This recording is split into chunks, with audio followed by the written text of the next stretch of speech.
Hi everyone, my name is Mike Moran, the principal at Woodrow Wilson High School. This video is going to go over the Woodrow sample schedule so that you can see what kind of a day in the life would look like for a student in distance learning. So the following video shows a sample schedule from the student and teacher perspective. The goal is for students to navigate their school day from home in the same way that a student would access the curriculum in person. So what we've got is a graphic over here on the left-hand side that goes through a daily schedule. We've got three columns, one for the at-home student, one for the in-person student, and one for the teacher. Since all of our students are going to start with distance learning, we're going to focus on this first column here. So these are suggestions to go through the day. So from 8:30 to 9, that would be that time to eat breakfast. Make sure that you dress for distance learning. I want you to think that if you wouldn't wear it to school, then you wouldn't wear it for camera participating in our distance learning model. So from 9 to 9:20, so in our normal school day, that would be a time for PPE pickup if you came to campus. So what we're asking for the at-home student during this time is to review announcements, prep the at-home working space, gather materials that you'd need for courses for that particular day, if it's an A day or a B day.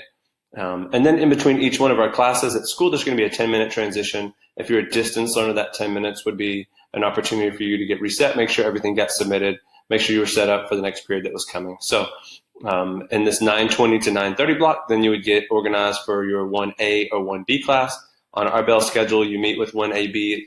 It's the same class that meets every single day, but you'd have 10 minutes there, and at 9:30, we'd start that 1A class. You would attend virtually on the assigned block days.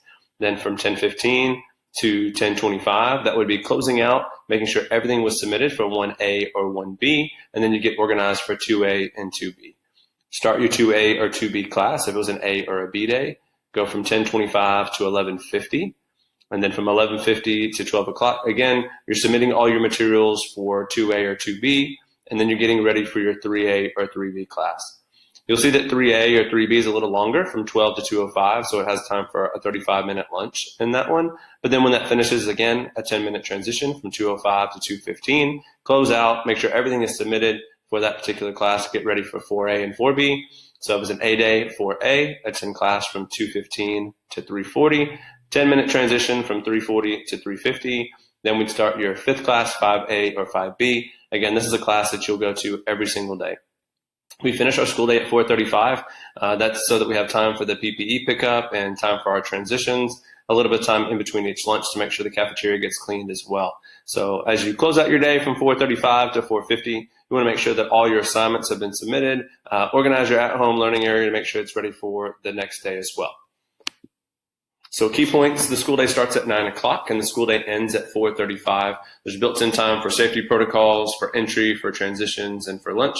Your 1A and 1B class and your 5A and 5B, they meet every block day. A or B day, you'll go to that class to start and end the day every single day. And then Wednesday is an asynchronous flex day with its own schedule. You'll find out the Wednesday before, if you were going to come to campus, that may be utilized for testing or for like our college blitz day to help our seniors with FAFSA and their Apply Texas. But if you're at home on a Wednesday, it's a flex day and it will have a separate schedule, and there's a separate video to explain that as well. So for related information, we've got a couple of videos. There's one about the bell schedule. There's one as far as a student staff schedule, similar to this one for a Wednesday flex day. And then we also have our A-B calendar so that you would know each day if it's an A or a B day. We've got that mapped out for the year. As always, thank you guys for helping to make sure Woodrow Wilson is the exemplary school for teaching and learning.